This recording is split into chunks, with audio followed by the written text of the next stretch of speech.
좋아요, 구독. 네, 오늘 시장을 주도하는 업종과 이슈에 대해서 심층 분석해보는 마켓 로드맵 시간으로 넘어가 보도록 하겠습니다. 오늘은 바로자산운용의 윤정식 이사님 연결되어 있습니다. 안녕하세요, 이사님. 네, 안녕하세요. 네, 오늘자 대다수의 종목들 하락하고 있는 가운데 니켈 관련주들 좀 빠른 상승 흐름 보여주고 있습니다. 전기차 배터리의 핵심 광물로서 이 니켈 비축량이 크게 감소하는 모습을 나타냈는데요. 제2의 요소수 사태가 우려되는 상황이라고 전해졌습니다. 니켈의 수입 의존도가 매우 높은 우리나라 실정상 이 현 상황 어느 정도로 우려되는 상황인지 먼저 살펴봐 주시죠.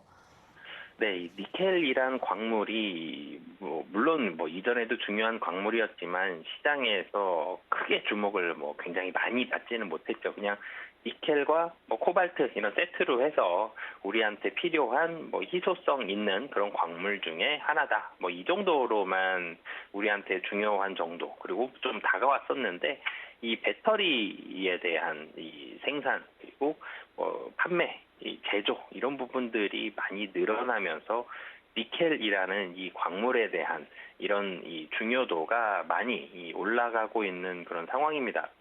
니켈의 수입 의존도 사실은 니켈 우리나라는 배터리 강국이죠. 중국의 CATL을 제외했을 때 우리나라의 LG 에너지 솔루션이 글로벌 2위이고 LG 에너지 솔루션 그리고 삼성 SDI, SK온 이 3사 셀 모듈 업체의 점유율로 따졌을 때 이 3사를 합치면 거의 세계 최정상급의 그런 수준을 보여주고 있습니다. 그렇기 때문에 이 배터리에 대해서 배터리 생산, 그러니까 완성된 배터리를 만드는 생산에 있어서는 세계 최강대국이면 분명한데 이 니켈에 있어서는 사실 생산이 거의 없다고 봐야지 맞죠. 중국 수입 의존도가 거의 100%입니다. 중국이 한마디로 이제 수출하지 않겠다. 나 수출 안 해라고 해버리면 니켈에 있어서는 그야말로 비상이 걸리고 있는 그런 상황이거든요. 그런데 이런 상황에서 미국과 중국 계속적으로 좀 공급망 갈등이 이루어지고 있고 이 갈등에 따라서 공급망 이슈가 자꾸만 나오고 있죠. 2022년에는 공급망이란 단어가 연초에까지는 자주 등장하다가 이제 금리 때문에 인플레이션이라든지 금리 이런 얘기 때문에 좀 묻혀서 그렇지 작년 생각을 해보면 이 공급망이라는 이 단어가 가장 많이 등장한 경제 이슈에서 가장 많이 등장한 단어 중에 하나였습니다. 그만큼 중요했고 작년에 이 공급망 이슈 때문에 차량에 대한 생산 속도도 굉장히 늦어졌고요. 차량 대기가 1년 기다리는 이런 차종들도 상당히 좀 많았죠. 그리고 2차 전지 관련한 생산에 있어서도 수주 잔고가 늘어나는 속도가 생산 속도보다 월등히 앞서면서 수주 잔고만 많이 늘어나는 수주 잔고는 많은데 회사는 적자가 나고 주가가 떨어지는 이런 기현상까지도 발생하는 게 이 공급망 이슈였는데 미국과 중국의 갈등이 심화가 될 경우 서로 공급망에 대한 이 문제라들을 제기할 수가 있죠. 중국은 수출 묶어주고 미국은 수입 묶고 서로 무역 분쟁을 하게 되면 그 외의 나라들 사실 피해를 입게 됩니다. 여기서 중국이 미국과의 갈등으로 인해서 니켈 수입을 수출을 막겠다라고 해버리면 사실 미국보다 대한민국, 우리나라, 한국이 더 이 타격을 많이 입게 되죠. 이 미국과 중국의 갈등이 심화시 중국 수입이 우려가 되는 상황이고 당연히 이런 우려되는 상황이 있기 때문에 우리나라도 대비를 해야 되겠죠. 요소수처럼 이런 급격한 힘든 사태가 발생하지 않도록 니켈의 이 물량을 어느 정도 보유하려고 노력을 하고는 있는데 정부의 목표는 60일치 정도를 보유하자입니다. 그러면 60일 동안 아예 안 되는 아예 한 번도 수입이 안 되는 게 아니라 60일 중에 얼마라도 수입이 된다라면 3개월 이상 좀 버틸 수 있기 때문에 60일 정도를 마련하자라는 게 목표인데 아직 60일까지는 되진 않고요. 60일 한 40에서 50일 정도 버틸 가량의 물량을 보유하고 있는 그런 정도의 상황이다라고 보시면 되겠습니다. 네, 니켈 비축량이 감소됨에 따라 작년에 있었던 요소수 사태 다시금 벌어질 수 있을지에 대한 가능성 먼저 미리 알아봐 주셨습니다. 현재 미중 이 갈등이 계속해서 깊어지는 가운데 중국이 이 수출에 대한 제한을 하게 될 시 우리나라에 대한 타격감이 굉장히 큰 상황이라고 이야기를 해주셨네요. 니켈 비축량 감소 소식 속에서 오늘 종목들, 이 관련 종목들 좋은 흐름 보여줬습니다. STX와 한금 ST, 티플렉스와 EM플러스 등이 오늘 약세장에도 불구하고 상승폭 크게 키워나간 바가 있는데요. 현재 이 종목들 지금 신규 접근도 유효하다고 보시나요?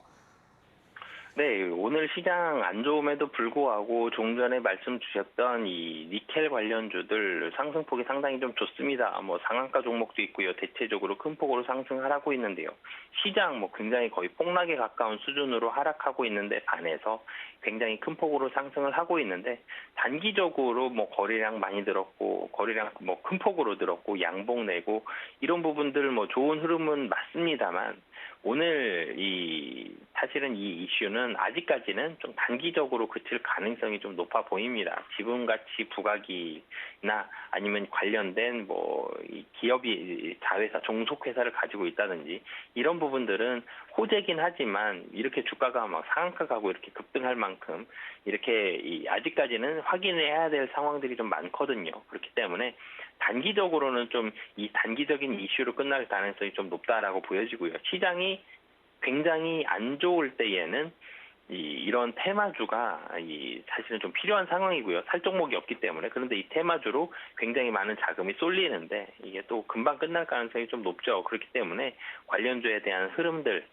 중장기적으로 분명히 좋을 수 있습니다. 하지만 이 부분에 있어서는 실적에 얼마나 기여가 되고 그리고 언제쯤 기여를 받을 수 있는지 언제쯤 실적에 기여가 되는지 이런 부분들을 확인한 이후에 다시 한번 상승이 가능한 상황이고 현재로서는 좀 단기적으로는 상승 이후에 다시 한번 조정받을 수 있는 가능성이 좀 높은 상황이다라고 보여집니다.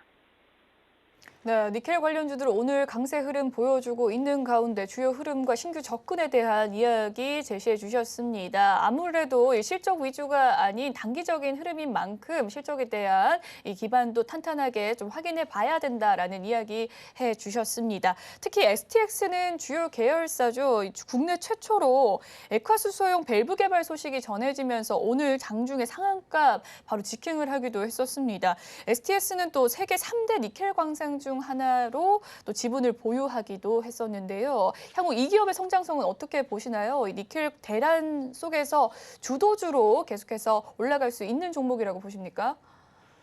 우선 사실 니켈 관련한 종목 중에서 가장 많이 관심이 가는 건 맞습니다. 이 STX에서는 호재가 두 개가 겹쳤죠. 이 종속회사에서 좋은 특허, 좋은 밸브 개발 소식이 전해졌다. 이 부분이 있었고요. 그리고 세계 3대 니켈 광산 중에 하나인 이곳에 또 지분을 보유하고 있다. 이런 두 가지 부분이 좀 겹쳤는데요. 그 전에 사실 왜 그럼 가장 강하냐라는 부분들 봤을 때 사실 본업단 자체가 좀 좋습니다. 본업인 무역. STX 이전으로 생각을 해보면 STX는 조선이 제일 먼저 생각이 나는데 지금은 STX라는 예전에 지주사 역할을 했었던 이 STX는 해운 물류 회사죠. 사실은 이 에너지라든지 원자재에 대한 수출입 그리고 기계, 엔진, 해운, 물류 이 네 개의 사업을 중심으로 한 전문 무역 상사에 가까운 이런 모습을 많이 가지고 있는데요.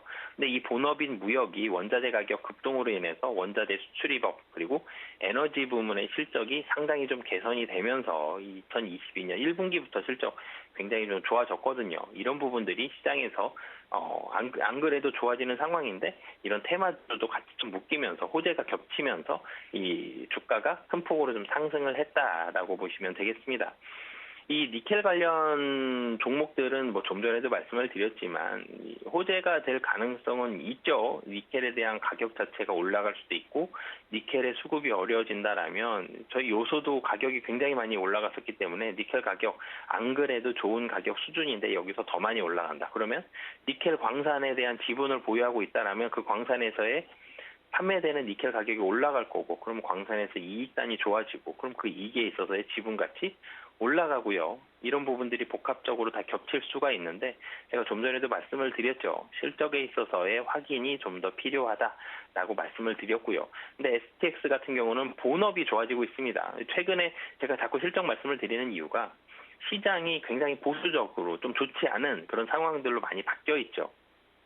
이 상황에서 그나마 오르는 종목들, 그리고 반등할 때 좀 더 세게 오르고 좀 덜 하락하고 이런 종목들을 보면 이 실적이 잘 나오는 종목들은 좀 덜 하락을 했습니다. 원래도 이 주가에서 가장 중요한 게 실적인데 그 실적에 대한 중요도가 좀 더 증가한 시기가 최근이다라고 보시면 되겠고요. 시장이 좋지 않은 이런 시기가 당분간 좀 지속이 될 가능성이 좀 높기 때문에 그런 부분들까지 본다라면은 실적이 얼마나 빨리 어느 정도 어느 시기에 어느 정도의 비율로 이 기여가 되는지 이런 부분들을 좀 확인을 해봐야 될 것 같고요. STX 같은 경우는 단기적으로는 좀 테마주 성격으로 이 니켈에 대한 테마주에 대한 주목을 좀 받을 수는 있겠지만 중장기적으로는 실적이 좋아지는 부분들 이 부분이 좀 관심을 가지고 있기 때문에 중장기적 관점에서 지금 단기적인 니켈 관련된 테마주가 조금 조정받는다라면 조정받는 이후에 이 관심을 가지시고 좀 접근을 해보시는 게 좋을 것 같습니다.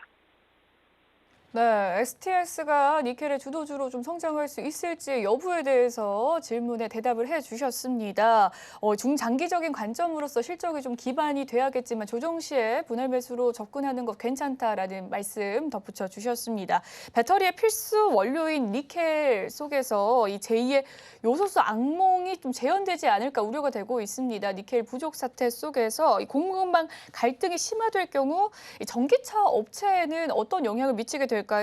이 나비 효과는 어떨지 다각도로 대응 전략 마련해 주시길 바라겠습니다.